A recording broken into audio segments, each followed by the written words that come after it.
최근에 어느 초신자인데요. 우리 성도님이 게시판에 글을 올려주셨는데, 제가 그 글을 읽고 이게 목회에 하는 생각을 제공한다. 그래서 이걸 제가 프린트를 해가지고 여러 번 이제 읽고 또 밑줄도 긋고 그러면서 이 글을 읽었었습니다.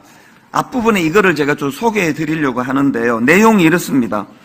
저는 천주교 신자였지만 교회에 다니는 남편을 만나 교회에서 결혼을 하고 권사님, 장로님이신 시부모님 의견을 따라 개종도 하고 교회에서 결혼도 하였습니다.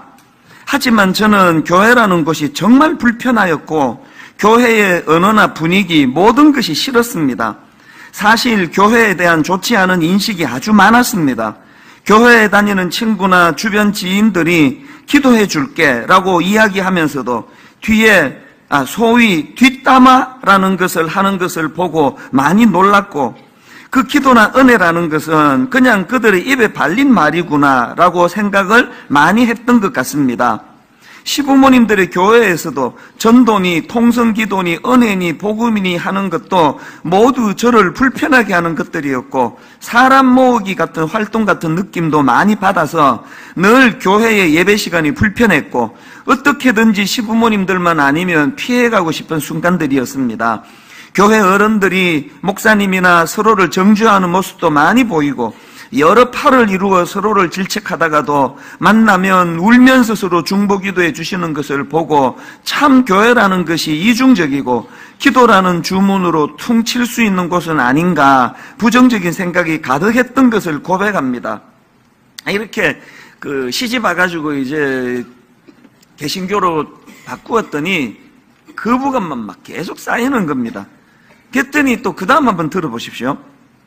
유산을 경험하여 울고 있는 저에게 한 교회분이 하나님을 믿기 시작하면 고난을 주시는 거예요. 기도하기를 원하셔서.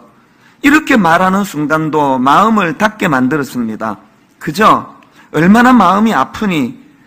라고 물어주길 원했지만 고난을 이기는 것은 기도라고 말해주는 것이 다 헛소리처럼 느껴졌고, 그들의 입에서 나오는 늘 듣던 기도의 말이라고 생각하고 귀를 열고 싶지도 않았습니다. 이렇게 이제 부정적인 생각이 점점 쌓여가다가 이제 이분이 결정적으로 교회를 떠나게 되는 그런 이제 계기가 있는데요. 첫째 아이가 초등학교 2학년 때 다니던 교회 언니들에게 괴롭힘을 당하고, 제가 들어보니까 그냥 조금 시달린 정도가 아니고요. 이 아이가 얼마나 상처와 충격을 받았던지 그 일 때문에 1년 가까이 심리 치료를 받을 정도로 아이가 힘든 상황이 벌어진 겁니다. 저는 다시는 교회에 가지 않겠다고 다짐했고, 시부모님께도 결혼하고 처음으로 단호하게 말씀드렸습니다. 교회 안 다녀서 죄 받으면 할 수 없는 거라고, 그런 거 가지고 죄를 주시는 분이라면 믿어서 뭐 하겠냐고 모진 말도 했던 것 같습니다. 아이 일에, 남편 회사 일에, 예수 믿으면 평강이 넘친다더니 평강은 무슨, 이런 말을 만나는 사람마다 했던 것 같습니다.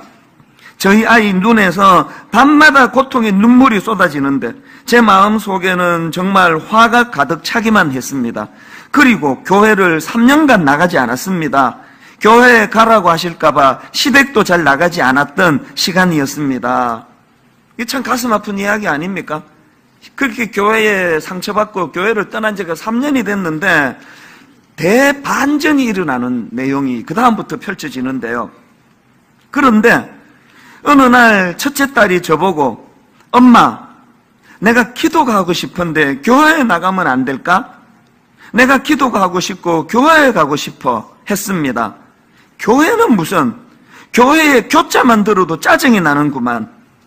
그랬는데 지금 생각하면 참 이상한 일이 일어났습니다. 그 말이 며칠이고 머리에 맴돌았습니다. 교회.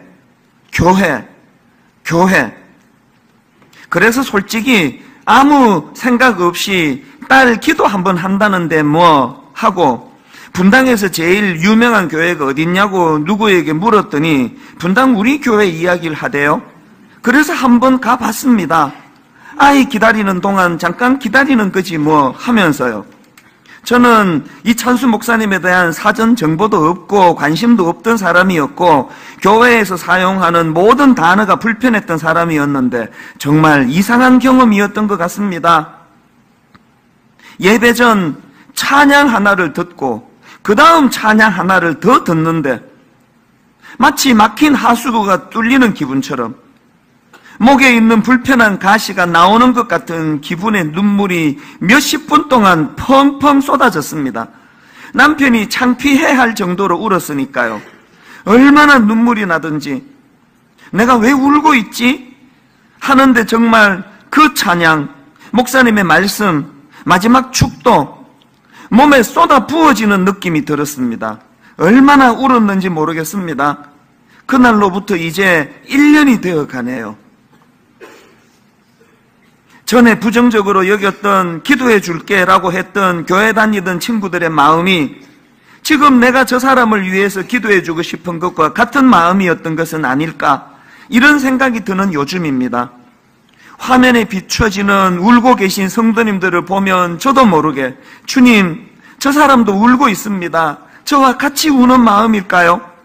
저 눈물에 함께 그저 계시기만 해주세요. 저분을 위해 기도합니다 라는 생각을 예배당에서 하고 주님도 그래 주시지 않을까 하는 마음으로 기도를 하게 됩니다. 설교에서 말씀하셨던 주변 사람들도 모두 나를 위해 기도해 주는 것 같은 느낌, 저도 매주 받는답니다. 제가 그렇게 하고 있으니까요. 그렇게 믿고 또 그 믿음이 저에게 힘을 줍니다. 1년 동안 목사님의 설교를 듣고 찬양대의 찬양을 듣고 울고 하며 교회 분들이 은혜라고 말씀하시는 것이 이런 것이구나 생각하고 예배는 사건이라고 하신 말씀이 무엇인지를 느끼게 됩니다. 예배 드리고 펑펑 울고 돌아 나오는 길에 이렇게 내가 여기에 나와서 하나님을 만난 것일까? 정말 꼭 누군가 여기로 나를 불러준 기분이 든다라는 생각을 오랫동안 했답니다. 제가 왜 이 글을 프린트해가지고 여러 번 읽고 밑줄을 긋고 그랬을까요? 여러분, 우리가 익숙해서 하는 한마디 하나, 우리는 익숙해서 뭐 사람이 다 그러지 뭐 그러면서 뒷담화하는 그 하나에도 한 영혼이 실족해서 교회를 떠날 수도 있다는 거, 이게 저에게 무겁게 들렸기 때문이에요. 너무 쉽게 우리가 기도해 드리겠습니다. 그 유산한 자매에게 하나님이 고난도 주시는 거예요. 우리는 쉽게 던지는 그 말이지만 그 한마디에도 상처를 받을 수 있다는 거, 그러니까 이런 것들이 저에게 참 많은 생각을 하게 해주었기 때문입니다. 그래서 제가 이걸 프린트해가지고 여러 번 반복해서 읽었는데, 여러분, 제가 그렇게 읽으면서 내린 결론이 뭔지 아십니까? 교회는 결국 영적인 공동체라는 겁니다.